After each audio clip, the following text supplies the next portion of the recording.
It's your girl, Cadet Exclusive Styles, real name Karen. Welcome to our channel. If you are new, for those that are returning, you're a real one. Welcome back. So today we're doing Know Your Worth Part 2. So I had to be real with y'all.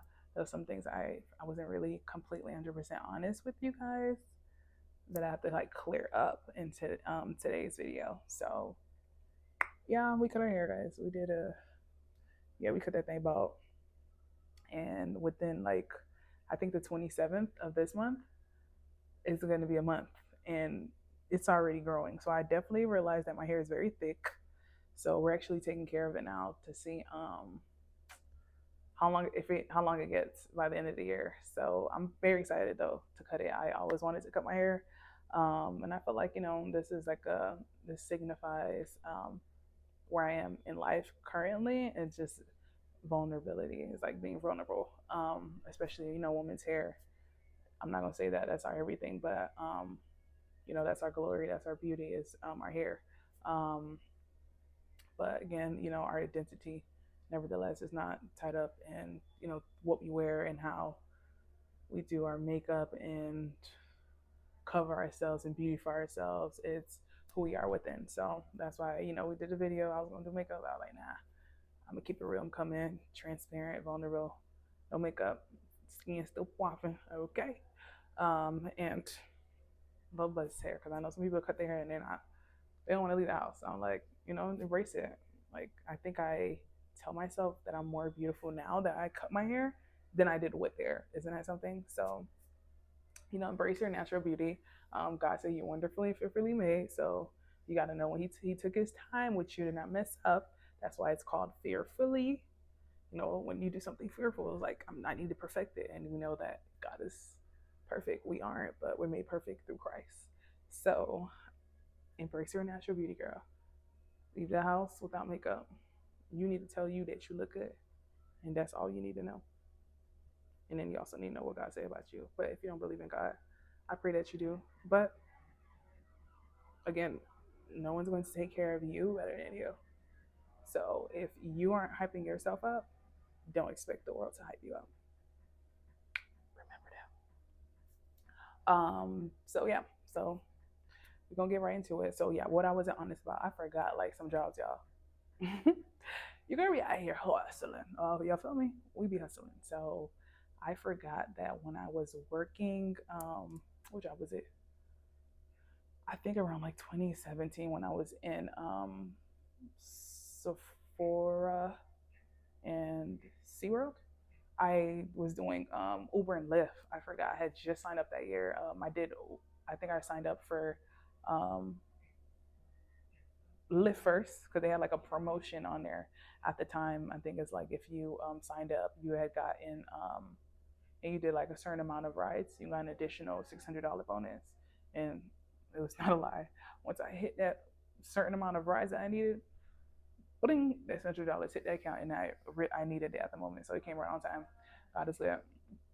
And then that same year in December, I did Uber. I signed up for Uber. Someone told me about Uber. I did the promotion. So in all these other jobs, move after Sephora, so Universal, um, I was doing Lyft and Uber as well. So we was hustling. So I used to get out like at 3:30 from Universal, and I went straight to doing Uber. Like, and I drove all the way to the morning because, like I said, I had to pay my bills. And baby, the rent was gonna be paid. So I used to drive like 24 hours, like straight out from 3:30, and I had to get up to get to my job at like 6 in the morning, and I drove all the way to like 6, 7 sometimes in the morning, dropping people off and stuff until I got the amount of money that I needed, and I was able to pay my bills and do X, Y, Z in the third. So God kept us, y'all. God kept us. It was not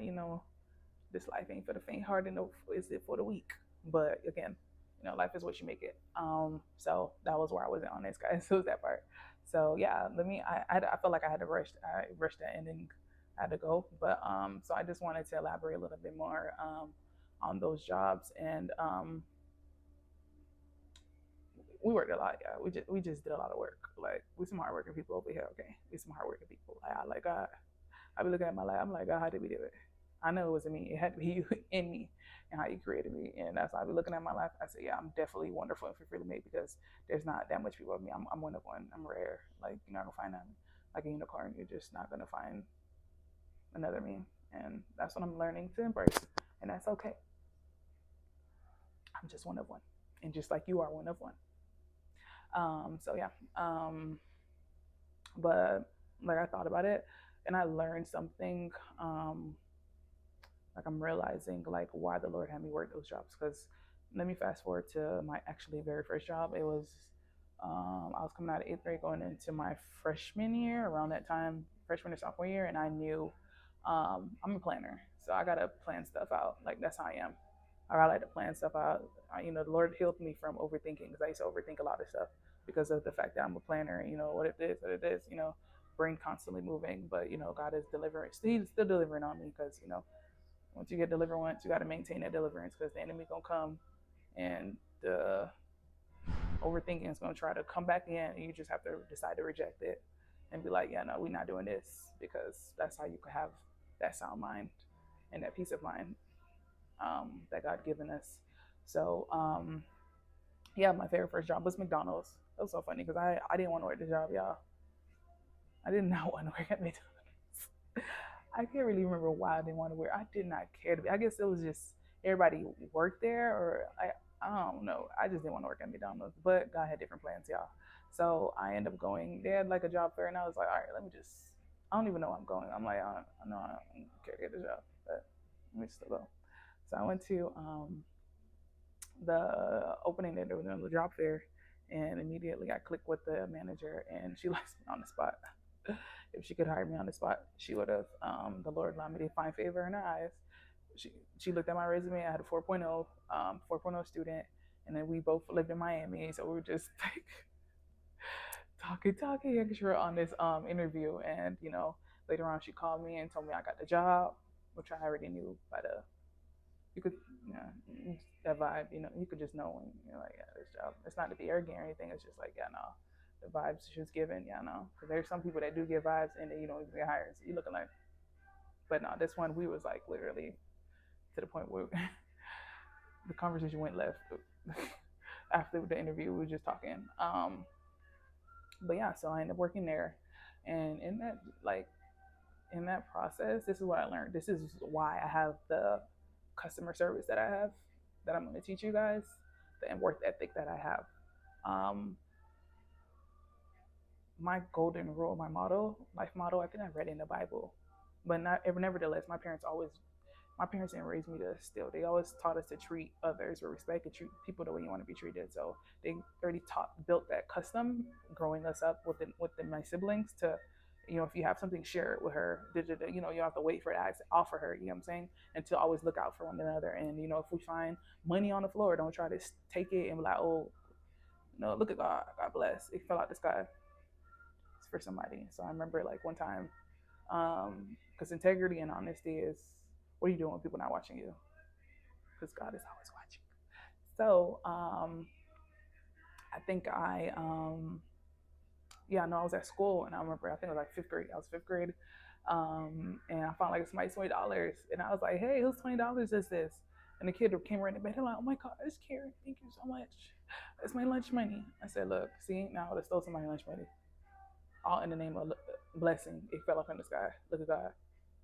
Somebody's lunch money. So, they were so happy that I gave it to them. I know other people took like, I think they said it too, correct me if I'm wrong, God, that, I would have took that. I'm like, yeah, that's not who we are, okay?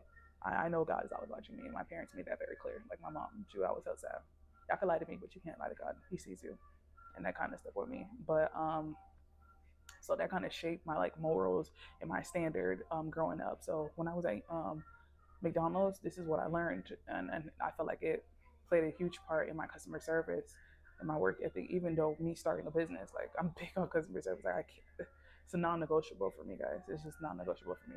Like, and I'm a firm believer, and I kept that. I was like, that's gonna be my life motto. I think I read in the Bible, and I was like, okay, that's gonna be my life motto. Not knowing that I like type myself to it. So I would what is it? This the things I learned at McDonald's. Like I had bad menstrual cycle cramps. I had bad period cramps. Yeah, like I'm throwing up. Like my whole middle school experience in high school, I missed so much school. Or I sat in the nurse's office because of my period cramps. Like I had bad cramps. Like couldn't eat nothing. I'm throwing up water and tea that my mom would give me. Bad. Knee pain. Like it was just so bad, y'all. It was very bad. But anyway, so I used to be on my end of the month, still going to work. But sometimes that would happen like when I'm at work. So I'm just like, so I remember I was working, I think it was like closer to like a night shift. And my manager, everybody left, all my friends left that went to school with. They were all like, yeah, I'm leaving, I'm leaving. I was just like, me, I felt so bad. I was like, dang, my manager's like begging us. She was by herself. And I was just like, dang, I'm like, all right, I'll stay with you. Y'all, I was taking your order. Hi, welcome to McDonald's. I'm gonna take your order. Okay, your total is $8.99. They drive to the window. Guess who's there? This is your total. Okay, here's your change. Your change is $3.50. Here you go. Have a good one. You got think that was it? No. SpongeBob flipping Krabby Patties on the because we took the order. We rung up the order and gave them their change, and then we had to go on the grill and make it because it was just us two, and the lobby was swamped.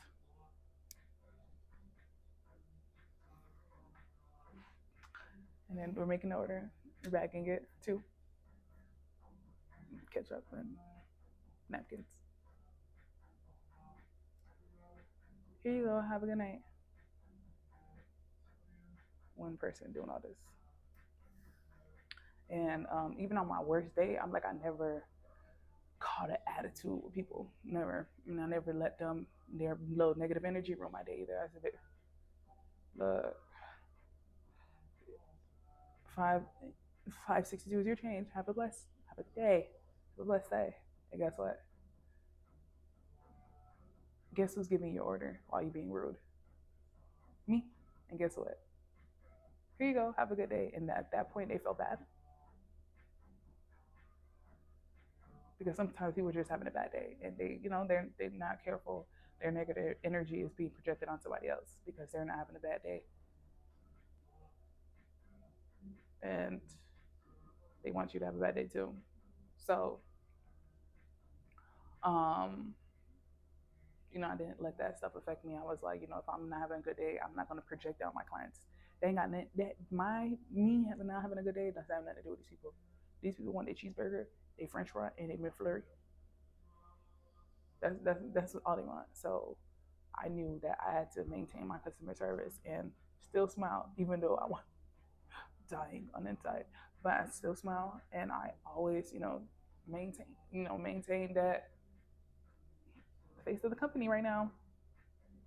I'm employed by someone, so I'm their brand, I'm their face. So I know I needed to maintain my character, my posture. Did I have some days where I was like, did I have my bad days? Yeah, but I didn't show that. And then that was constant at all my jobs. Like I always knew someone would be watching me, and I needed to make sure I had that A1 customer service and treat people the way I would want to be treated. Because even now to this day, like I'll pull up in stores and I ask the people, hey, how's your day going? And I'm like, I try to encourage them because I know what it's like working in a store when you're short of staff and these companies don't want to hire nobody and they're trying to build a nation on your back and try to kill your little back when you're doing 15 people job and you're only one man and your pay not even reflecting these 15 people that work that you're doing. So, I'll go into more detail about the customer service, but this is what it was birthed out of. This is not why, even with my care clients, I'm going to recommend things to you, but I know as someone braiding your hair, doing your makeup, it's ultimately your decision. But sometimes people don't know, they give me recommendations. So I kind of help them navigate through, okay, you can do this, you can do that, you can do this. But I know some women, when they get their hair braided, the people are telling them what to do. Like, it's your money, and whatever style you want, that's what I'm going to deliver. And I always make sure hygiene, I clean my stuff, I wipe my stuff down before and after services. I am, gum in my mouth as fresh as it could be, so I don't have, hot breath when around the clients. I'm making sure I have customer service even with them. Like, I'm not yanking your hair, I'm not pulling. Like, my clients, they all know when they in my chair or I'm doing the service, I rather move versus tell you to move. So like sometimes, I was doing someone's hair today, like I was doing their dress, and they were like, when you moving their hair, they kind of move their head too. But I was like, no, you good, you can lift your head up. I got it.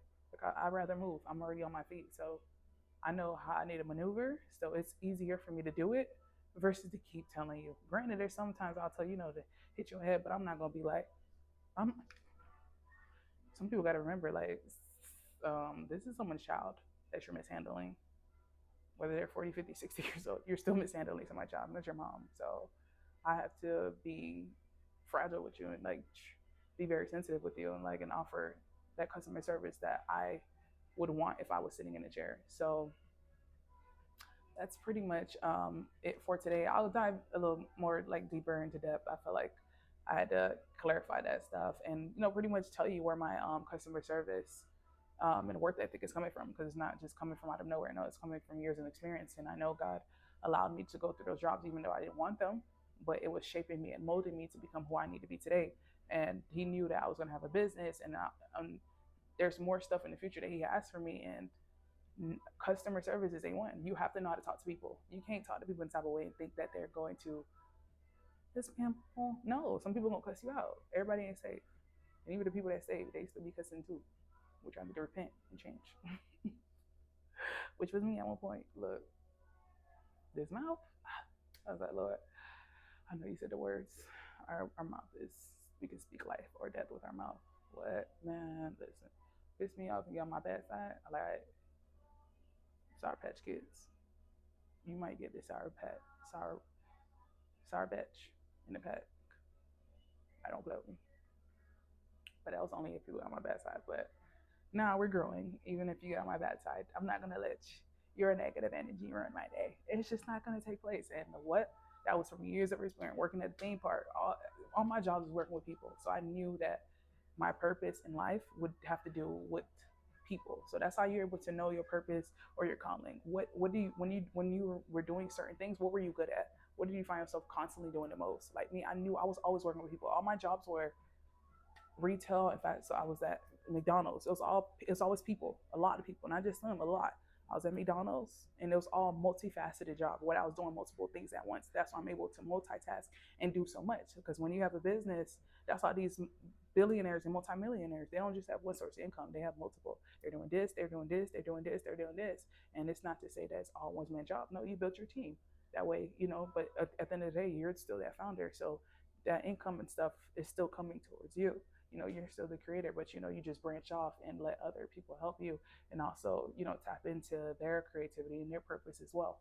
So I know that now that was what the Lord was showing me, and what's part of my purpose is like helping others. So that was always my passion. I love to help people, and I'm knowing now that He's teaching me that teaching is another thing too. Like, even when I'm doing my clients' hair, I like to tell you what I'm doing. Like, I'm not just gonna play your hair. Like, I'm gonna tell you what I'm doing.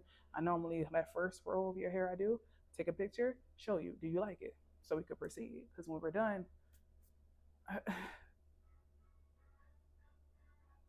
yeah. So I'm very, very huge on that customer service. Like, you come to my place, you want a snack, you want food. Like, I'm pretty excited on my little snack bar that I'm gonna create soon. I'm like a rolling cart and with some little chips and stuff like that, so I can get to like my customers. But I do always offer something, and they do the same thing to me. You see what I'm saying? You reap the seeds you sow. Like, when you putting out that good energy, people are gonna give you that same. You reap the seeds you sow. So if you sow bad seeds, that's what you get in return. You sow good seeds, that's what you're gonna get. So I'm super excited to share my journey with you guys, and I look forward to being a help to you to, unlock your potentials as far as in business or in life, by sharing my journey with you guys. So until next time, don't forget to hit that like and subscribe button down below. Ciao.